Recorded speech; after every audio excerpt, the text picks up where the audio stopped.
अनचाही शादी में मनचाही दूल्हा 28। सुशीला जी आप वापस बताएगी। ज्योति कौन सी अस्पताल में है? वो क्या है ना, मैं भूल गई थी इसलिए। सुशीला डर की वजह से धीमी आवाज में, ईशा वो ज्योति सिटी अस्पताल में ही तो है। मैंने बताया ना सुबह। ईशा सुशीला पर आंख निकालकर आप सच बताएगी या मैं पुलिस को फोन करूं? सुशीला जी डर जाती है और रोते हुए कुर्सी पर बैठ जाती है। ईशा सुशीला की तरफ आकर उन्हें पानी का गिलास देती है। सुशीला उसे एक बार में पी जाती है। ईशा फिर सुशीला को घूरकर फोन करूं या आप अपना मुंह खोलेगी? सुशीला हाँ, मैं सर हिला देती है। वो ज्योति सिटी अस्पताल नहीं है। ज्योति मारवाड़ी अस्पताल में है, जो थोड़ी दूर पर है। पर यह बात मैंने जानबूझकर नहीं छुपाई है। किसी ने मुझे कहा था छुपाने को। प्लीज ईशा जी आप यह बात आशा मैडम को मत बताना। सुशीला ईशा के सामने हाथ जोड़कर बोलती है। ईशा ना, मैं सर हिलाकर नहीं बताऊंगी, पर एक शर्त पर। आप क्या जानती है ज्योति के बारे में? सब बताइए मुझे, और सब सही सच बताना। अगर मुझे फिर पता चला आपने कुछ गलत बताया है तो मैं इस बार आपके पास बात में आऊंगी, पुलिस के पहले जाऊंगी। सुशीला हाँ, मैं सर हिला देती है। जिया कमरे में बैठी होती है, फोन हाथ में होता है। क्या करूं? ईशु को फोन लगाऊं क्या वापस? कहीं कुछ परेशानी में नहीं पड़ गई वो? यार क्या करूं मैं? जिया कमरे में टेंशन से इधर उधर घूमती है। रमा जी जिया के कमरे में आकर, जिया बेटा तू तैयार? इतना बोलती है। जिया को देखकर यह क्या जिया तू अभी तक तैयार नहीं हुई? बेटा पार्टी में थोड़ा ही समय बचा है, चल तुझे मैं तैयार करती हूँ। जिया रमा जी को रोककर, माँ हम थोड़ी देर बाद में तैयार हो जाएंगे, अभी आप हमें अकेला छोड़ दीजिए।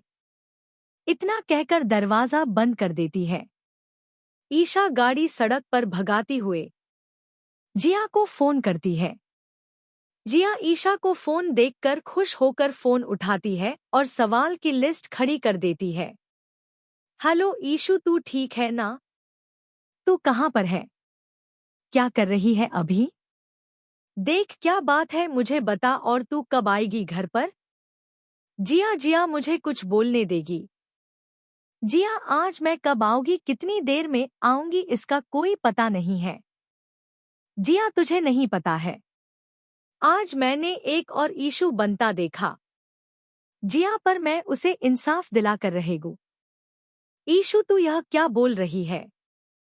मुझे कुछ समझ नहीं आ रहा है। ईशु तू अभी कहाँ पर है? ईशु मैं भी वहीं आती हूँ। जिया मैं जहाँ जा रही हूँ वो तेरे लिए सही जगह नहीं है, समझ? आगे जो होगा मुझे ही देखना है। मैंने बस इसलिए फोन किया माँ, या किसी को मत बताना कि मैं कहाँ हूँ और कहाँ जा रही हूँ। प्लीज जिया तुझे मेरी सहायता करनी होगी। इतना कहकर ईशा फोन रख देती है। जिया ईशा का फोन काटने पर परेशान हो जाती है और वहीं पलंग पर बैठ जाती है। जिया की आंख से लगातार आंसू बह रहे होते हैं। रमा जी फिर जिया के कमरे में आती है। जिया उनकी आवाज सुनकर आंसू को पोंछ लेती है, फिर चेहरे पर मुस्कान लेकर, हाँ मम्मी क्या हुआ? रमा जी जिया के पास आकर, बेटा होटल जाने का समय हो गया है और तू अभी तक तैयार नहीं हुई? जिया अचानक रो पड़ती है। जिया को रोता देखकर रमा जी डर जाती है। जिया रोते हुए पलंग पर बैठ जाती है। रमा जी उसके पास बैठकर, जिया बेटा क्या हुआ, आप रो क्यों रहे हो? किसी ने कुछ कहा क्या आपको? जिया ईशा की बात याद आती है। अरे यह क्या, मैं माँ के सामने कैसे रो सकती हूँ? अब क्या करूँ? नहीं माँ, वो मेरे सर में थोड़ा दर्द हो रहा है इसलिए रोना आ गया है। रमा जी जिया के सर पर अपना हाथ रखकर हल्का दबाती हुई, बेटा ज्यादा दर्द हो रहा है तो कोई नहीं, आज पार्टी कैंसल कर देते हैं। जिया भी यही चाहती थी। हाँ, मुझे थोड़ा सही नहीं लग रहा है, आप पापा को कहकर मना कर दीजिए आज की पार्टी का। रमा जी हाँ, मैं सर हिला देती है। रमा जी जिया को लेटा कर चादर ओढ़ाकर सर पर बाम लगाकर सुला देती है और दरवाजा बंद करके नीचे चली आती है। जिया दरवाजा बंद की आवाज सुनकर अपनी एक आंख खोलकर देखती है। कोई ना देखकर उठकर बैठ जाती है। फिर किसी को फोन करके हेलो मिष्टी। ईशा मारवाड़ी अस्पताल में पहुंचती है। नर्स को ज्योति के बारे में पूछती है। ज्योति तीसरी मंजिल पर चौथे नंबर रूम में थी। ईशा सीढ़ियों से भागकर ऊपर जाती है। 4 नंबर कमरे की तरफ देखती है, जहां एक आदमी खड़ा था और फोन पर बातें कर रहा था। ईशा को सुशीला की बात याद आती है। फ्लैशबैक। तो सुशीला जी रमन सर दिखते कैसे, उनका हुलिया कैसा है? सुशीला ईशा की तरफ देखकर रमन सर के हाथ में हमेशा एक काला कलर का बैड बांधा रहता है और थोड़े पतले से है, बाल घुंघराले से है।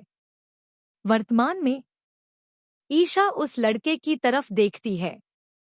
हाथ में काला बैड बांधा था और बाल घुंघराले थे, पर शक्ल नहीं देख पाती है क्योंकि ईशा की तरफ उसकी पिठ होती है। ईशा अपना मुंह घुमाकर लगता है यही रमन सर है। आज तो आप बचने से रहे रमन सर। जिया अपने कमरे की खिड़की से जागती है। उसकी खिड़की घर के बाहर के रास्ते पर थी और थोड़ी ऊंचाई पर थी।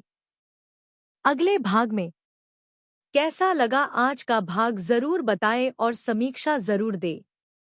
धन्यवाद।